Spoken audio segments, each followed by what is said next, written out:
Dando início à nossa aula de introdução, ao Lean Manufacturing, nós vamos abordar onde tudo começou. Para a gente até chegar mais à frente assim do curso, conseguir ter uma visão melhor. Então vamos partir com calma, vamos fazer com calma e por parte. Observe esse gráfico aqui, vamos dar uma ampliada nele. Aí no eixo vertical você tem a produtividade e no eixo horizontal você tem o tempo em anos, Então aí você tem 1750 até 1990. Então a idade média aí você vê que a produtividade era baixa, aí vai para a Revolução Industrial, a produtividade já aumenta, com o advento das máquinas a vapor e tal.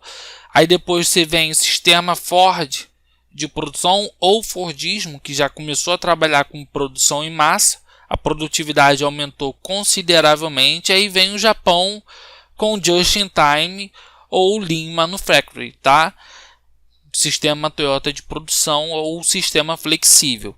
Então, com o passar do tempo, a produtividade ela aumentou consideravelmente, ok? Esse gráfico ele se vem sistematizar isso. Na Europa você tinha que o artesão ele fazia todo o trabalho, de desenvolvimento do produto, de planejamento, de colher os materiais, enfim, ele era responsável por todas as etapas de produção. Aí, logo após, na Inglaterra, você tem o sistema de fábrica, o sistema fabril com as máquinas a vapor. Pessoal? Lembra lá do século XVIII e tal? Exatamente isso. Já na década de 20, você tem a produção em série, que vem a ser a produção em massa com Ford. Ford, ele foi um dos caras assim que realmente, se não existisse, faria falta no mundo. Foi ele. E você vem aí em 1950, o sistema Toyota de produção ou Lean Manufacturing. Vamos dar uma olhada aqui nesse gráfico também. Ele só vai falar o que a gente já tinha comentado no outro gráfico, mas ele está mais explicado. Então, aí na Inglaterra, você já tinha o James Watt, com a máquina a vapor. Você tinha o Adam Smith, Frederick Taylor, que foi o pai da administração científica. Nós vamos falar sobre ele também. E logo em 1920, você tem o Ford, ou em 1910. E depois vem o Just in Time e a produtividade ela foi aumentando com o passar dos anos. Então vamos falar sobre a Revolução Industrial. Então a Revolução Industrial, quando ela surgiu, ela acabou com o sistema artesanal. Conforme eu falei, o artesão ele fazia todo o processo de produção. Desde o planejamento do produto, de colher a matéria-prima, de ter os métodos de produção, de fazer o controle ali de qualidade ou a inspeção do produto para após entregar ao cliente. Então, quando surgiu o sistema de fábrica, aumentando a produtividade, ele acabou com o artesão. Imagino como ele deve ter ficado nessa época, como ele ficou mal. E a disponibilidade da máquina a vapor também tornou possível reunir trabalhadores em fábricas distantes de rios, enfim. Então, quais foram as principais transformações? Você tem o declínio sistema doméstico, ou seja, aquele sistema em que uma pessoa ela fazia tudo. Então, começa a nascer o sistema de fábrica. Você tem também desenvolvimento de máquinas, você tem fontes de energia, o vapor, você já começa a trabalhar com queda d'água também para gerar energia, as usinas.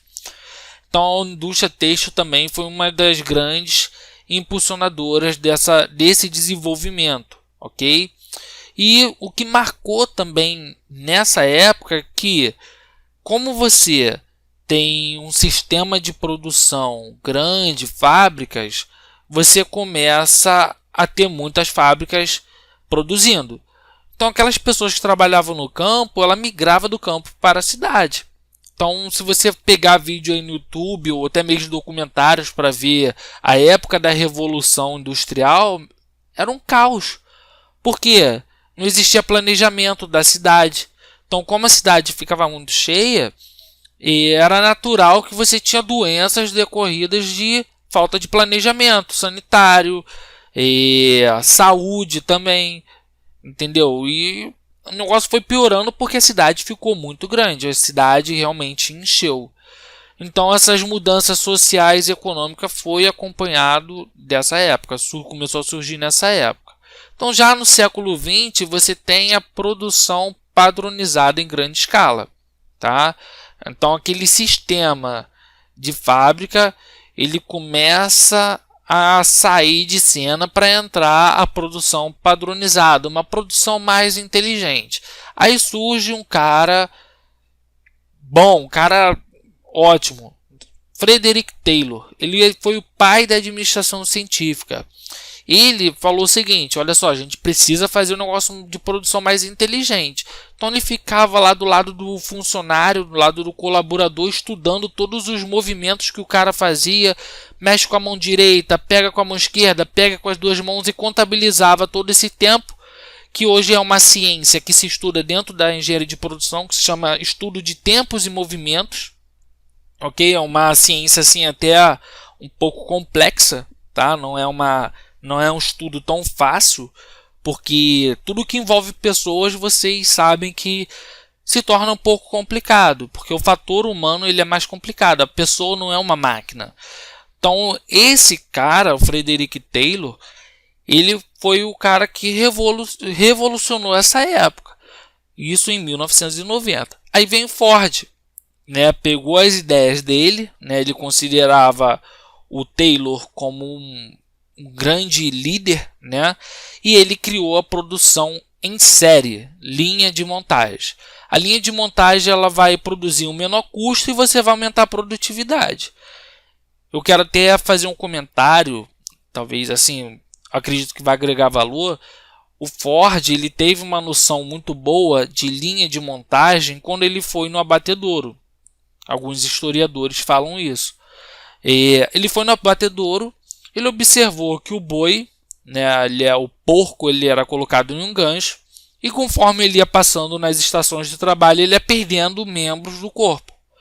Então ele chegava no final ali daquela esteira com os membros.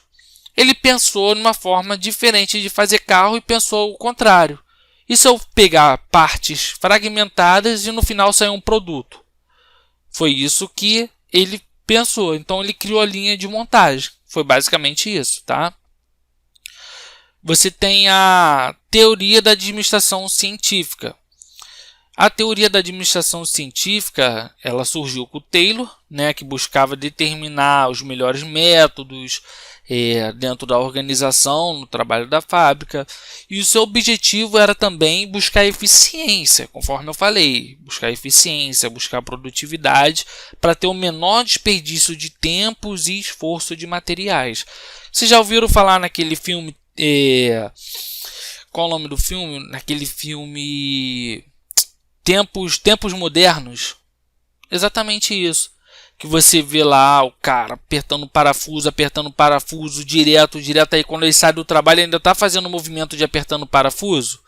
Foi isso aí que aconteceu nessa época. Então ele criou a administração científica, tá? Ele foi um dos grandes caras aí que vieram ajudar a administração dentro de fábricas. Então o sistema Taylor, né, ele trabalhava com roteiros. Você tinha especificação de materiais, você tinha uma forma de coordenar a fábrica, tudo era cronometrado com precisão, você tinha um tempo padrão do trabalhador, você tinha pagamento diferenciado para quem produzia mais, e você tinha também um aumento significativo com esse sistema, ou é um sistema Taylorismo que eles chamam. Você também tem um sistema Ford. Como eu disse, o Ford ele veio depois de Taylor, com algumas ideias. Então ele criou a linha de montagem em série, isso você teve um menor custo.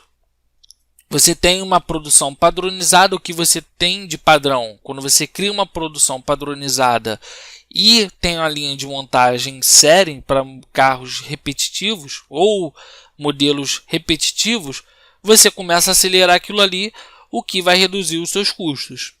Então, E as peças elas passaram a ser movimentadas por correias, por transportadoras automáticas, e as tarefas eram divididas em partes menores que eram agilizadas. Tinha pessoas que eram responsáveis só por montar a roda, tinha pessoas que eram responsáveis só por montar o chassi e assim por diante. Vamos dar uma olhada nessas figuras. Aqui você vê uma linha de montagem, né, um cara ali encaixando o motor, e você vê o motor ali pendurado no gancho. Essa outra aqui, parece que o funcionário está encerando o carro. Você também observa que o carro está sobre a linha de montagem. E aqui você vê a fábrica do Ford, fica lá em Highland Park. Quando ele reduziu o salário, olha quantas pessoas surgiram para procurar emprego dentro dessa fábrica. A gente vai dar uma olhada depois que a produção em massa ela requer muitos trabalhadores, tá? Então, assim, como você divide as tarefas em partes menores, significa que você vai ter muitas pessoas para produzir um carro, ok? Então, a crise no Fordismo ela começou a acontecer quando veio o choque do petróleo, né? A crise do petróleo de 76. O Japão começa a ter competitividade. Como assim o Japão começa a ter competitividade? O Japão não saiu da guerra em 1945 com seu parque industrial todo arrasado ou acabado? Mas aí os japoneses começaram a criar métodos de como alcançar os Estados Unidos. Se você for parar para pensar em questão de geografia, o Japão ele é bem menor do que os Estados Unidos. Consequentemente, tem bem menos recursos a serem explorados, igual no Brasil. No Brasil você tem um território imenso. Os recursos, a matéria-prima ela é explorada de forma ineficiente, tá? Então a Ford começou a ter ganhos de produtividade decrescentes, tá ok? Vamos falar sobre o toyotismo. Então, um dos princípios do toyotismo é o que? É otimizar a produtividade em todas as fases. Otimizar a produtividade em todas as fases. Você já vê que começa a ir contra o princípio do Fordismo, né? Que você tinha, o trabalho era dividido em partes menores. A organização do trabalho. A demanda comanda o processo produtivo. Isso quer dizer que você não produz para ter estoque. No Ford, significa que você vai produzir, vai ter estoque, tá? E você tem também a descentralização das decisões. Também é uma característica da organização do trabalho do toyotismo. Você tinha alianças em redes, parcerias, subcontratações, que também vem ser importante. É basicamente assim, é atividade fim, atividade que realmente agrega valor, vamos ter funcionários da Toyota. Atividades que não agregam valor, exemplo, limpeza, pode ser terceirizado. E uma outra coisa era a relação do trabalho. No toyotismo, você tem o trabalho equipe, você tem a necessidade maior de qualificação, os funcionários são leais à empresa, tá? Quando nós falamos necessidade maior de qualificação, significa que são poucos funcionários para exercer uma determinada função, mas que conseguem fazer dentro do tempo estipulado, sem sofrer. Então, no Fordismo, você tem que muitos funcionários eles fazem a mesma coisa, isso causa tédio.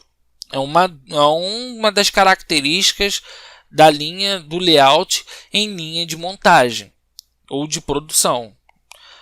É o que? Vai causar um certo tipo de constrangimento para o funcionário, porque ele vai ficar fazendo a mesma coisa. No sistema Toyota de produção, o funcionário já é o contrário, ele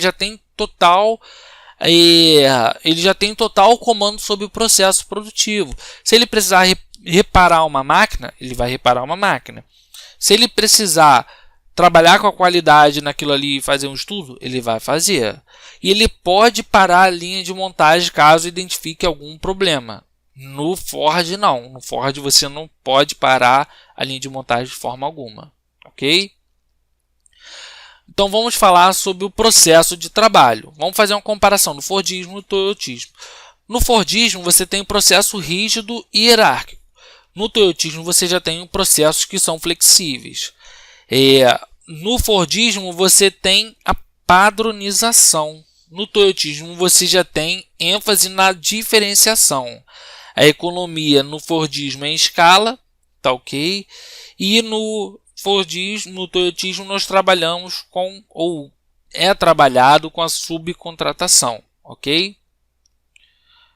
Então é isso, pessoal. Na próxima aula nós vamos abordar o Lean, né?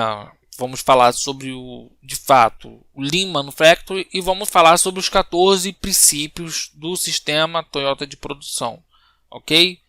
Obrigado por vocês estarem aqui e vejo vocês na próxima aula.